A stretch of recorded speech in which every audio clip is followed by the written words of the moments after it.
Bismillahirrahmanirrahim. Assalamualaikum warahmatullahi wabarakatuh. Teman-teman kelas 4, kita hari ini belajar di pembelajaran 2 ya, masih di tema 4. Nah, kita kali ini belajar tentang Pancasila sila ketiga ya, yang dilambangkan dengan pohon beringin, yaitu yang menyimbolkan berteduh atau keteduhan. Jadi dengan bersatunya semua warga Indonesia akan menjadi teduh, akan kehidupannya akan nyaman seperti itu. Dan contoh sikap dan perilaku dalam kehidupan sehari-hari yang sesuai dengan sila ketiga yaitu bangga dan cinta terhadap tanah air dan bangsa, rela berkorban demi kepentingan bangsa dan negara.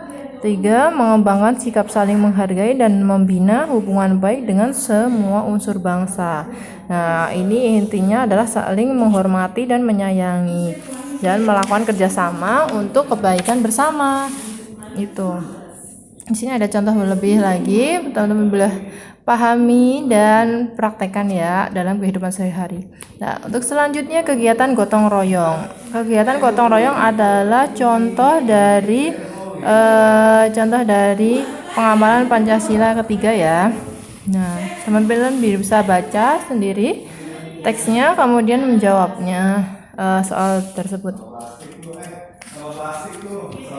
Oke, lanjut.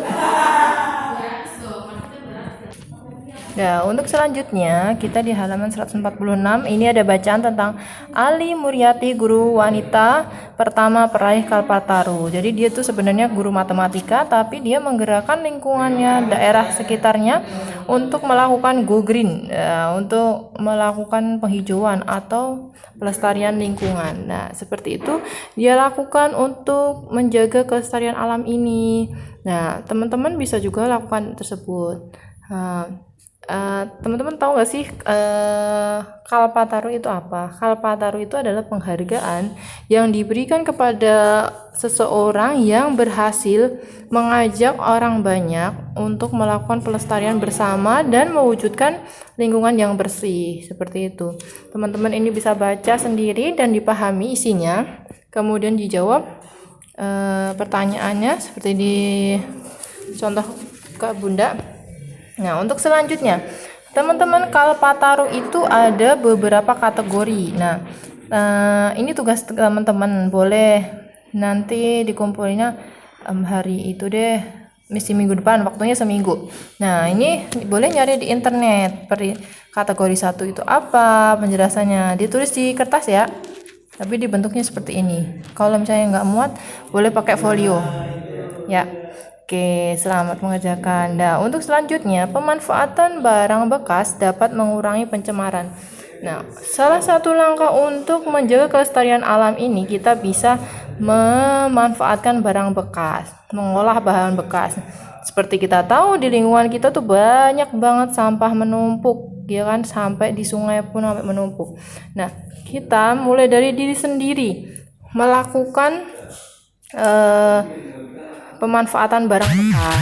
Nah, itu bisa kita lakukan dengan cara mengurangi pemakaian atau disebut dengan reduce, memakai kembali dan mendaur ulang atau mengganti ulang. Misalnya mengurangi pemakaian, misalnya kita bisa mengurangi penggunaan plastik. Nah, kita dengan belanja membawa tas belanja sendiri, jadi bisa dipakai ulang.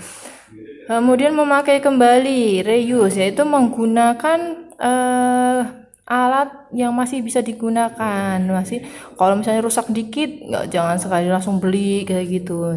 Karena apa? Efeknya akan jadi sampah. Terus kemudian mendaur ulang. Nah, ini biasanya sampah plastik. Sampah plastik biasanya dikumpulin, dicuci, kemudian didaur ulang untuk menjadi barang yang bisa digunakan. Misalnya perabot seperti itu. Dan mengganti ulang. Nah, mengganti ulang dikenal dengan istilah replace, memakai kembali.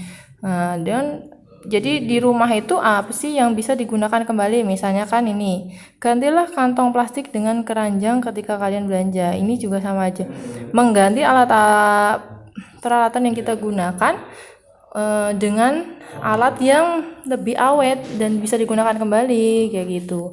Jadi kalau pakai plastik Kita setiap sehari, misalnya kita hitung aja, dalam sehari kita beli apapun itu kalau dihitung dari pagi pakai plastik semua, wow, banyak juga. Coba deh nanti, ini tugas teman-teman juga, tanya mama sehari kalau misalnya mama belanja berapa kali, plastiknya berapa tuh. Kalau dikumpulin, wow, banyak.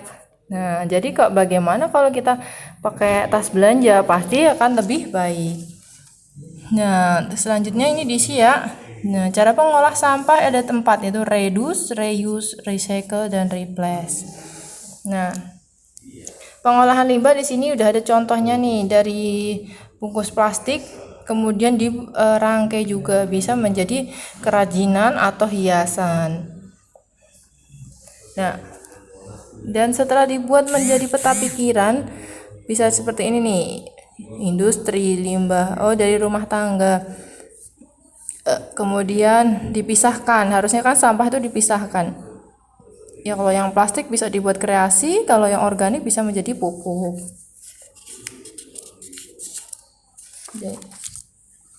Untuk selanjutnya